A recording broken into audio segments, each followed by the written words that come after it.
आइए दोस्तों, आप सभी का मेरे YouTube channel maths by Jitendra Kumar में स्वागत है। पिछले टर्न पे हमने चैप्टर 2 स्टार्ट किया था, लीनियर प्रोग्रामिंग प्रॉब्लम। तो आज हम इसकी एक्सरसाइज फर्स्ट पढ़ेंगे, ठीक है। और क्वेश्चन में तुम्हें पता लग जाएगा कि जो लीनियर प्रोग्रामिंग प्रॉब्लम है उसका बिजनेस में कैसे यूज़ करते हैं, ठीक है। तो चलिए क्वेश्चन नंबर हम फर्स्ट करते हैं। तो थोड़ा इसमें थ्योरेटिकल क्वेश्चन है, तो जब तुम ये वीडियो देखोगे तो बुक तुम्हारे सामने होनी चाहिए, ठीक है। तो एक बार जब तुम सामने बुक रखोगे और पढ़ोगे तब जाके क्वेश्चन समझ में आ जाएगा, ठीक है। तो चलिए क्वेश्चन फर्स्ट से स्टार्ट करते हैं, ठीक है। तो मैं एक बार पढ़ देता हूँ क्वेश्चन नंबर फर्स्ट। क्या है ये? तो ये देखिए क्या है ये। A furniture dealer deals in 2 items which tables and chairs. तो एक फर्नीचर डीलर डील्स करता है, ठीक है। टेबल्स, वो 2 आइटम्स डील करता है, टेबल और chair. He has 10,000 rupees to invest. उसके पास इन्वेस्ट करने के लिए कितने रुपए हैं? 10,000 रुपये हैं।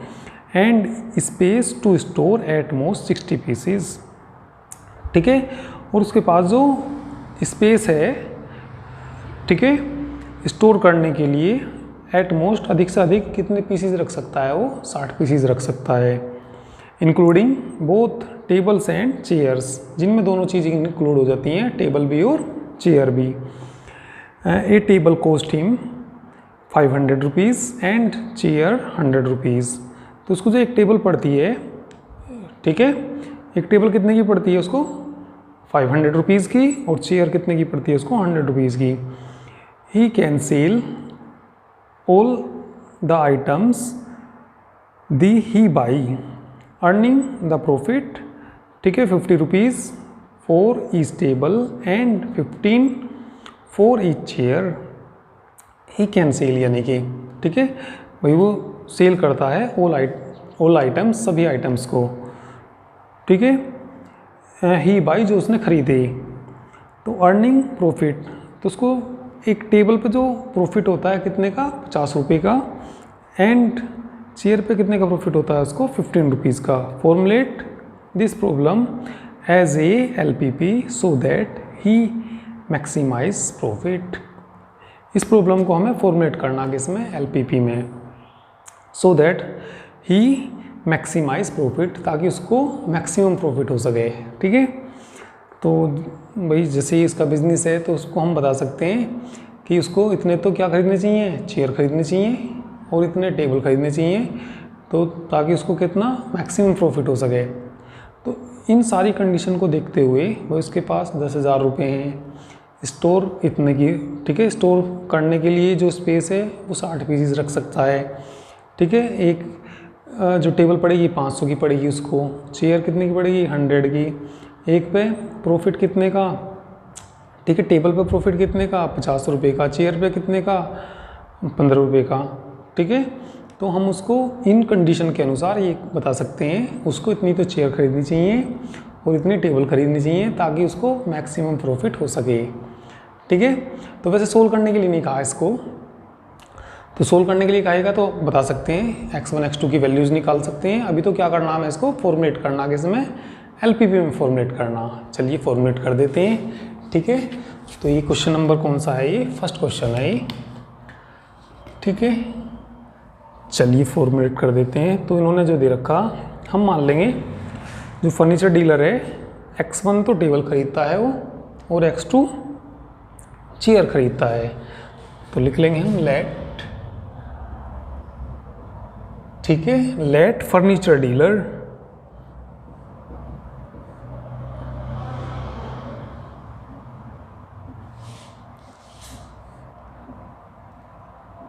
बाई x1 तो क्या? Tables and x2 chairs. हमने मान लिया फर्नीचर डीलर x1 टेबल खरीदता है और x2 चेयर खरीदता है, ठीक है। According to the question, according to the question, तो उसके पास जो स्पेस है, ठीक है, स्टोर करने के लिए एट मोस्ट अधिक से अधिक ठीक है, कितने पीसीज रख सकता है? 60 पीसीज रख सकता है इंक्लूडिंग टेबल एंड चेयर। तो टेबल और चेयर मिला के 60 से अधिक नहीं रख सकता, 60 या 60 से अधिक नहीं रख सकता। तो अकॉर्डिंग टू द क्वेश्चन, ठीक है, एक ये इक्वेशन बन जाएगी। फिर आगे देखिए, उसके पास जो इन्वेस्ट करने के लिए कितने रुपए हैं? 10,000 रुपये हैं, और एक टेबल कितने की खरीदता है? वो 500 की। तो X1 टेबल कितने की हो जाएंगी? एंड ठीक है भाई, एक टेबल कितने की पड़ी? 500 की। तो X1 टेबल कितने की हो जाएंगी? ठीक है, 500 X1 की। कितनी चेयर खरीदता है? X2, और एक चेयर कितने की पड़ रही है? 100 रुपीज़ की। तो कितना हो जाएगा यहाँ? 100 X2। ठीक है, बुक तुम्हारे सामने होनी चाहिए, तो तभी पता लगेगा, ये थ्योरेटिकल क्वेश्चन है, तभी समझ आएंगे। ठीक है, और टोटल जो इन्वेस्ट करने के लिए चेयर, टेबल पे और चेयर पे कितने रुपए हैं उसके पास? ठीक है, 10,000 रुपये हैं। 10,000 से ज़्यादा नहीं खर्च कर सकता, तो यहाँ लेस देन इक्वल टू आएगा। ठीक है, या तो 10,000 का ही सारा सामान ले लेगा, ठीक है, या उससे कम खावेगा, क्योंकि उसके पास जब 10,000 है, अभी 10,000 से ज़्यादा तो नहीं खर्च कर सकता, तो मान ली ग्रेटर तो नहीं आ सकता। ठीक है, तो यहाँ लेस देन आएगा ये। और ठीक है, द टोटल प्रॉफिट, ठीक है, तो जो टोटल प्रॉफिट होगा उसको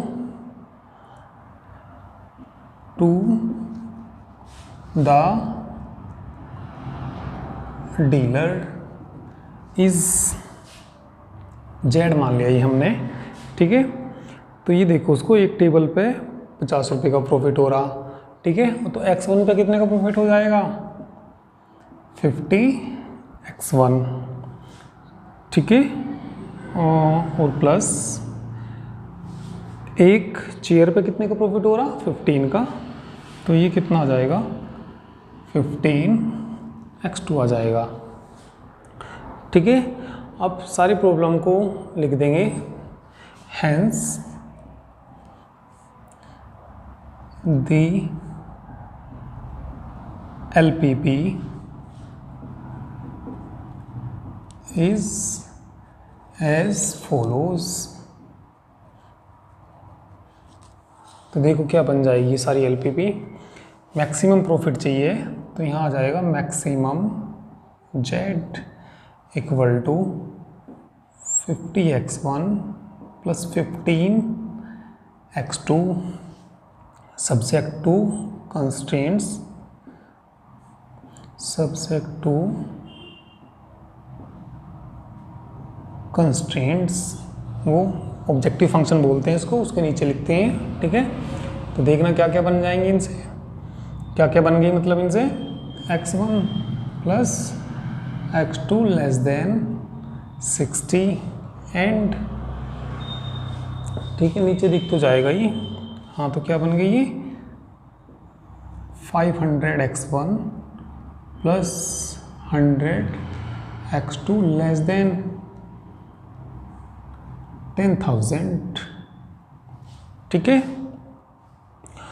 एंड, और ये जो X1 X2 होंगे 0 या 0 से बड़े होंगे।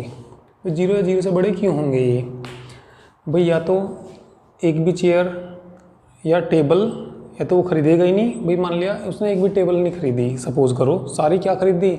चेयर खरीदी, तो X1 0 हो जाएगा। ठीक है, तो कोई टेबल या चेयर कभी नेगेटिव हो सकती है क्या? तो नेगेटिव नहीं हो सकती है, तो इसलिए X1 और X2 की जो वैल्यू है वो सब क्या आएगी? ग्रेटर देन 0 से आएगी। ठीक है, मतलब 0 या 0 से बड़ी होंगी, क्योंकि ये तो क्या है? वस्तुएं हैं, तो वस्तुएं कभी नेगेटिव तो हो नहीं सकती। ठीक है, तो इसीलिए मैं उसमें भी बताया था मैंने पिछले टर्न पे, कि आगे बता दूंगा कि ये 0 से बड़े कैसे होती हैं। ठीक है, तो ये मान लिया, या तो भैया तो खरीदेगा ही नहीं कुछ, जो खरीदेगा नहीं तो क्या आ जाएगा? 0। ठीक है, और यदि कोई खरीदेगा तो वो कैसी होगी? पॉजिटिव होगी। तो ये वस्तुएं कभी क्या नहीं हो सकती? नेगेटिव नहीं हो सकती। तो ये x1 x2 इसलिए किससे बड़ी होती हैं, 0 से बड़ी होती हैं। तो हमने फॉर्मुलेट कर दिया इसको किस में, लीनियर प्रोग्रामिंग प्रॉब्लम में फॉर्मुलेट कर दिया पहले क्वेश्चन को। ठीक है, तो इस क्वेश्चन को नोट कर लीजिए। सेकंड क्वेश्चन करते हैं इसके बाद। ठीक है, यानी कि इसका तुम स्क्रीनशॉट ले लीजिए सारे का।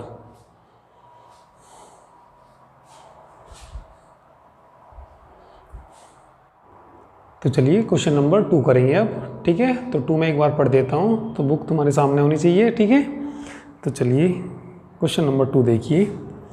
ए factory produces 2 products A and B. एक जो फैक्ट्री है, ठीक है, प्रोड्यूस करती है दो प्रोडक्ट ए और B. Each of product A require 2 hours of moulding, 3 hours grinding and 4 hours for polishing. जो ए प्रोडक्ट है उसे रिक्वायर यानी कि आवश्यकता होती है, ठीक है, 2 आवर तो मोल्डिंग, ठीक है, और 3 आवर ग्राइंडिंग एंड 4 आवर, ठीक है, 4 आवर पॉलिशिंग। वो जो हमारा प्रोडक्ट ए बना रही फैक्ट्री, ठीक है, तो मोल्डिंग यानी कि ढलाई, ठीक है, और तो फैक्ट्री को जो पहला प्रोडक्ट है 2 घंटे तो किस में लगते हैं, मोल्डिंग ढलाई करने में, और 3 आवर्स फिर ग्राइंडिंग यानी कि उसकी घिसाई करने में, ठीक है, एंड 4 आवर, ठीक है, 4 आवर पॉलिशिंग, और 4 घंटे किस में लगते हैं, उसको पॉलिशिंग में लगते हैं। And each of product B requires, और जो प्रोडक्ट बी है उसको आवश्यकता है 4 hour moulding, 2 hours grinding and 2 hours for polishing. The moulding machine can work, ठीक है, 20 आवर्स। जो मोल्डिंग मशीन है कितने घंटे तक चल सकती है, वो 20 घंटे तक चल सकती है, उससे ज़्यादा नहीं चल सकती, ठीक है। And grinding machine for 24 hours, और ग्राइंडिंग मशीन जो है कितने घंटे चल सकती है, वो 24 आवर्स।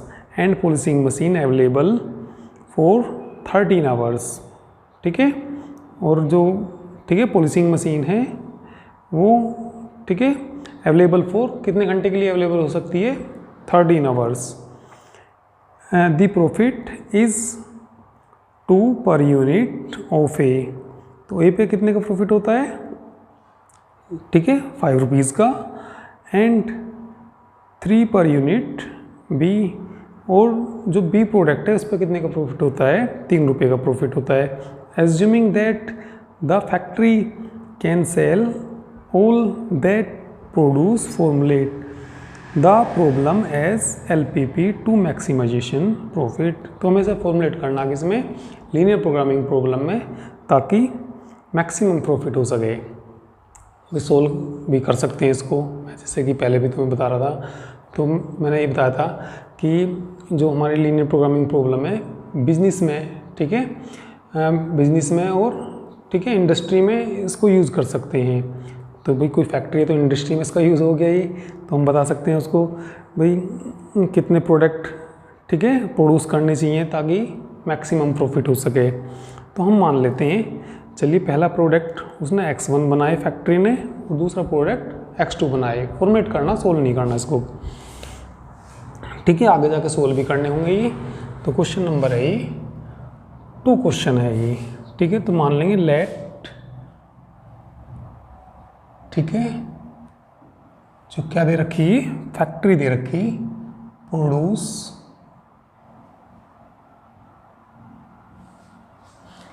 ठीक है, X1 units of product A,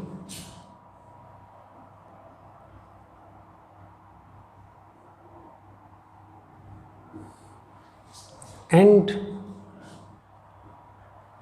X2 units of product B. हमने मान लिया कि फैक्ट्री है, ठीक है, X1 प्रोडक्ट ए के बनाती है और X2 प्रोडक्ट बी के बनाती है, ठीक है। अकॉर्डिंग टू द क्वेश्चन देखिए, अकॉर्डिंग टू द क्वेश्चन, ठीक है, विथ 2 आवर मोल्डिंग, जो ए प्रोडक्ट को आवश्यकता होती है, ठीक है। x1 बना रहे तो कितना आ जाएगा, 2x1 आ जाएगा। और जो b है, ठीक है, वही b प्रोडक्ट कितने बना रहे x2, तो b के देखना मोल्डिंग का जो टाइम है कितना लगता है, b का दे रखा उन्होंने 4 आवर, ठीक है, b का कितना दे रखा 4 आवर, तो कितना हो जाएगा 4x2। अब ये देखिए मोल्डिंग के टोटल कितने आवर्स अवेलेबल हैं। The moulding machine can work for 20 hours, moulding machine 20 hours चल सकती है, उससे ज़्यादा नहीं चल सकती, ठीक है। तो कितना आ जाएगा, या तो 20 घंटे तक चलेगी या उससे कम चलेगी, उससे ज़्यादा नहीं चल सकती, ठीक है। इसके बाद देखिए ग्राइंडिंग के लिए, ठीक है, तो ग्राइंडिंग में कितना टाइम लगता है भाई, ठीक है, 3 आवर्स ग्राइंडिंग, जो ए प्रोडक्ट बनाते हैं। तो ग्राइंडिंग मशीन पे पहले प्रोडक्ट को कितने घंटे लगते हैं, एक प्रोडक्ट को तो लगते हैं 3 घंटे, तो x1 प्रोडक्ट को कितने घंटे लग जाएंगे, 3x1 लग जाएंगे, ठीक है। अब बी प्रोडक्ट के देखना ग्राइंडिंग का जो टाइम है, तो बी प्रोडक्ट का 2 आवर्स फॉर ग्राइंडिंग, दूसरे प्रोडक्ट का तो 2x2 लेस देन, ग्राइंडिंग के घंटे देखिए कितने हैं, 24 से अवेलेबल हैं, तो 24 आ जाएगा, ठीक है। अब देखिए पॉलिशिंग का, जो ये प्रोडक्ट है तो उसको पॉलिशिंग में 4 आवर पॉलिशिंग, ठीक है, तो x1 प्रोडक्ट है तो कितने टाइम लगेगा, 4x1, सेकंड का देख लीजिए 2 आवर तो कितना, यानी कि 2x2, और पॉलिशिंग का जो टाइम अवेलेबल है कितना है 13, यानी कि 13 से ज़्यादा नहीं आएगा, तो यहाँ लेस देन आएगा, ठीक है। अब इसका प्रॉफिट देख लीजिए, ठीक है, तो प्रॉफिट को हमने जेड मान लिया ही, तो पहले प्रोडक्ट पे जो प्रॉफिट होता है 5 रुपीज़ का,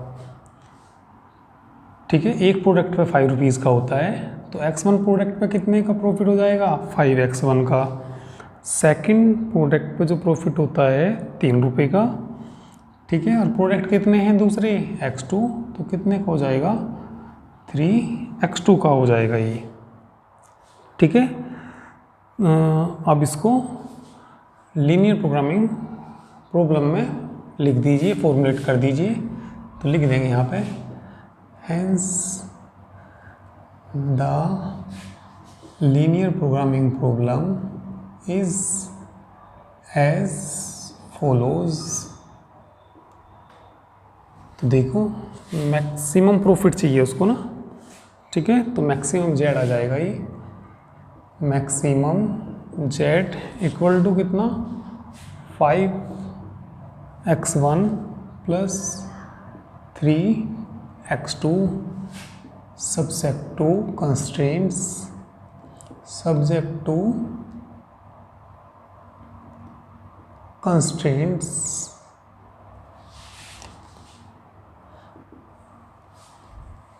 तो ये देखना क्या क्या आई है, 2x1, ठीक है, प्लस 4x2 लेस देन 20, ठीक है, और 3x1 plus 2x2 less than 24, 4x1 plus 2x2 less than equal to 13, and और ये जो x1 x2 होते हैं या तो ये 0 होंगे या 0 से बड़े होंगे। भाई या तो x1 प्रोडक्ट बनेगा ही नहीं, बनेगा नहीं तो 0 आएगा, बनेगा तो पॉजिटिव होगा, ठीक है। तो इसलिए ये जो प्रोडक्ट है कभी क्या नहीं हो सकते, नेगेटिव नहीं हो सकते, तो x1 x2 की वैल्यू 0 या 0 से बड़ी आएगी, ठीक है। तो ये हमने इसको फॉर्मुलेट कर दिया, किसमें, लीनियर प्रोग्रामिंग प्रॉब्लम में फॉर्मुलेट कर दिया। वही सोल्व करने के लिए कहेगा तो हम x1 x2 की वैल्यू निकाल सकते हैं, आगे कहेगा सोल्व करने के लिए तो तब बता देंगे इसको कैसे सोल्व करते हैं। तो हम फैक्ट्री वाले को बता सकते हैं भैया तुझे इतने प्रोडक्ट तो ये बनाने चाहिए ए और बी प्रोडक्ट इतने बनाने चाहिए, इस कंडीशन के अनुसार तुझे प्रॉफिट कैसा होगा, मैक्सिमम प्रॉफिट होगा। ठीक है, तो चलिए इसको नोट कर लीजिए।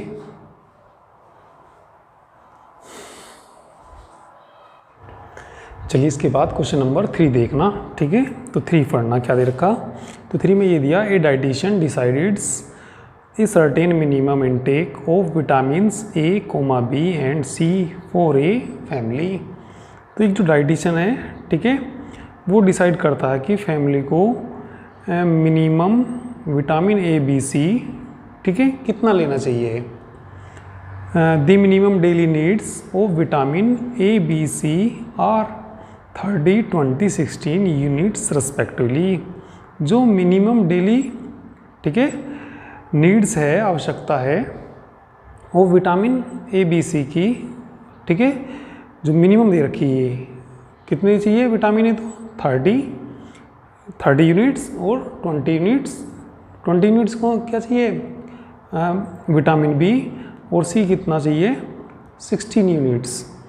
ठीक है, for the supply of these the dietician, ठीक है, dietician depends on 2 types of foods X and Y. तो इनकी सप्लाईज के लिए डाइटिशियन को जो निर्भर रहना पड़ता है, 2 टाइप के फूड हैं, वो एक्स और Y. The first one gives 7, 5, 2 units per gram of vitamins A B C respectively. जो पहले प्रकार का फूड है, ठीक है, वो 7 यूनिट पर ग्राम तो विटामिन ए देता है, ठीक है, और 5 विटामिन बी और 2 units per gram vitamin C respectively, यानी कि क्रम से। द सेकंड वन गिव्स, जो सेकंड प्रकार का फूड है, ठीक है, वो 2 unit per gram vitamin A देता है और 4 unit per gram vitamin B और 8 unit per gram vitamin C respectively. The first food cost, ठीक है, 2 रुपीज़ पर ग्राम एंड सेकंड 1 पर ग्राम। जो उनकी जो कॉस्ट है भाई फर्स्ट फूड की 2 यूनिट, ठीक है, यानी कि 2 रुपये है पर ग्राम, और जो सेकंड प्रकार का जो हमारा फूड है 1 ग्राम कितने का आता है, 1 रुपये का आता है। ठीक है, how many gram of each foodstuff should be the family buy every day to keep the food expense at minimum. ठीक है, तो उनको जो हाउ मैनी, ठीक है, how many grams of each foodstuff should a family buy every day to keep, तो यानी कि उनको कितना कितना फूड लेना चाहिए जिससे कि उनका जो खर्च आए मिनिमम आए। Formulate a linear programming problem for this problem. तो इसे हमें फॉर्मुलेट करना, किसमें, लीनियर प्रोग्रामिंग प्रॉब्लम में फॉर्मुलेट करना।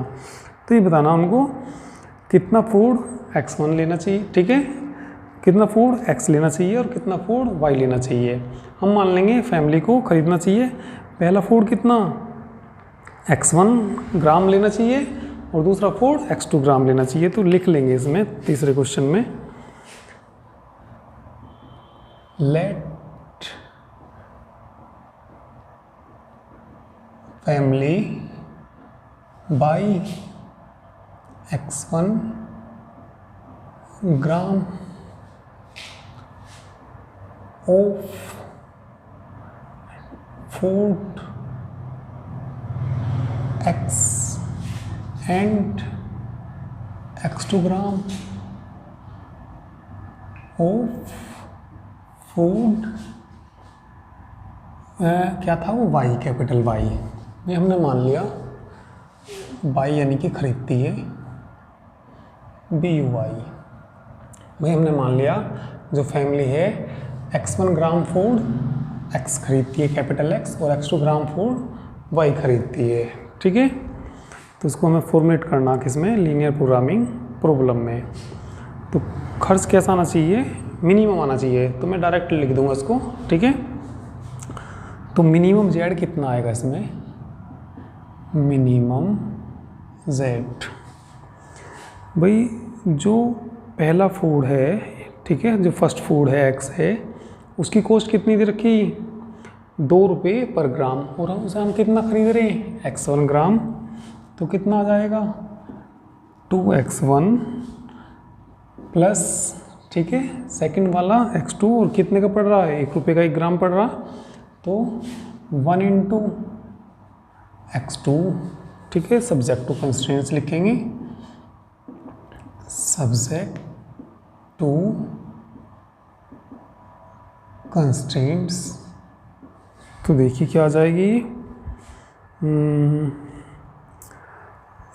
सेकंड लाइन देखना, the minimum daily needs of vitamin A B C, भाई कम से कम जो डेली आवश्यकता है विटामिन ए की, कम से कम, ठीक है, ए की तो 30, बी की 20 और सी की 30, जो फर्स्ट फूड है, ठीक है, फर्स्ट फूड यानी कि क्या, एक्स, तो वो देखना विटामिन ए कितने यूनिट पर ग्राम देता है, 7 देता है, ठीक है, और ये कितना ले रहे हैं हम, x1, तो ये कितना आ जाएगा यहाँ से 7x1।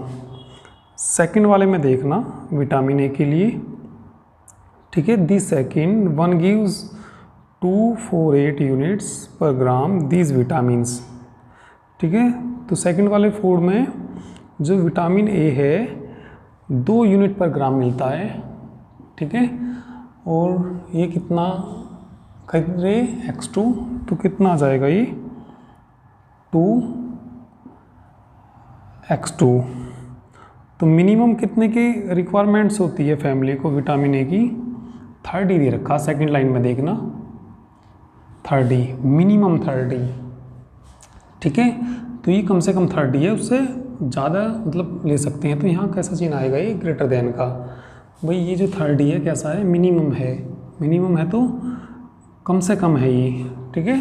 तो ये जो विटामिन ए के लिए कैसा चिन्ह आएगा, ये ग्रेटर देन का चिन्ह आएगा, ठीक है। इसी तरीके से किसके लिए देखिए, विटामिन बी के लिए देखिए, ठीक है, फर्स्ट फूड में देखना 5x1, सेकंड वाले में कितना 4x2, ग्रेटर देन कितना दे रखा, सेकंड लाइन में देखिए, ठीक है, मिनिमम नीड्स जो है कितने की थी, 20 की, तो ये मिनिमम था ये, तो इसलिए कैसा आएगा यहाँ, ग्रेटर देन आएगा, ठीक है। और सी, विटामिन सी के लिए देख लीजिए, फर्स्ट फूड में 2x1 प्लस, ठीक है, 8x2 ग्रेटर देन, ठीक है, 16, एंड जो x1 x2 होते हैं ग्रेटर देन इक्वल टू 0। तो ये हमने फॉर्मुलेट कर दिया, किसमें, लीनियर प्रोग्रामिंग प्रॉब्लम में फॉर्मुलेट कर दिया ये, ठीक है। तो चलिए आज के लिए इतना काफ़ी है, बाकी नेक्स्ट टाइम पे करते हैं, ठीक है। तो इसको नोट कर लीजिए।